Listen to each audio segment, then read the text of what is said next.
of America. Hi, Genevieve. John Kerbick. I'm from Warwick, Rhode Island, and my question is, it's not more of a question, is we've talked before.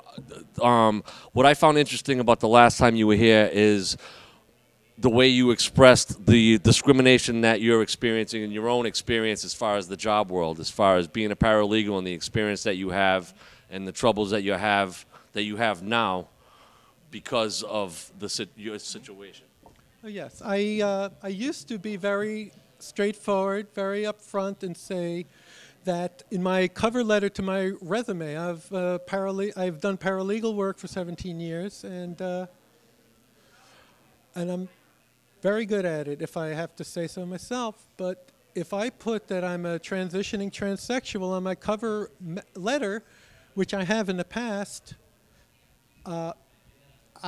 it's very easy for employers to not even consider me a candidate, and that way they can sort of avoid the uncomfortable position of even having to consider me for a job.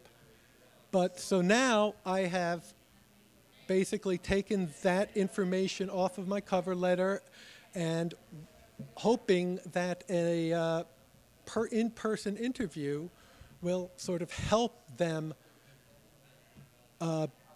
think straighter and think about it more, because they can just easily and readily dismiss me if I'm on paper. Hopefully I'll make a good representation. Also, insurance. There are many issues of insurance. There was one woman, there's litigation going on considering whether it's tax deductible for gender issue medications and for treatment for gender dysphoria, for estrogen, estradiol, endocrinologist visits, lab tests to make sure that like liver tests are healthy, show healthy livers, or that thyroid tests show healthy thyroids. There was a woman who was denied these. Insurance denied somebody a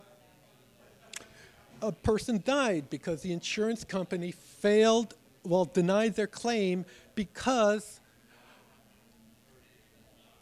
they did not have to, I think they had breast cancer, and they did not have, but they made an issue, technicality over the gender, in that they could not issue it, they could not, I'm sorry, please edit that one out. But also, yeah, so insurance is an issue. Yes. Right. You know, his anatomy didn't. Right. You know, you put. You know. Mm-hmm.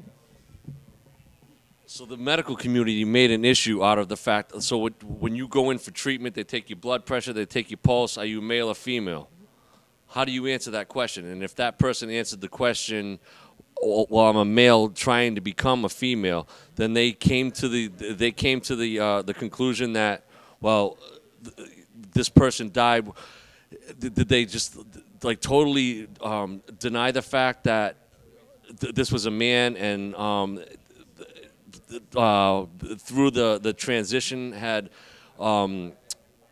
altered his anatomy, wasn't meant to have died of breast cancer, and Actually, I'm sorry. Let me restate.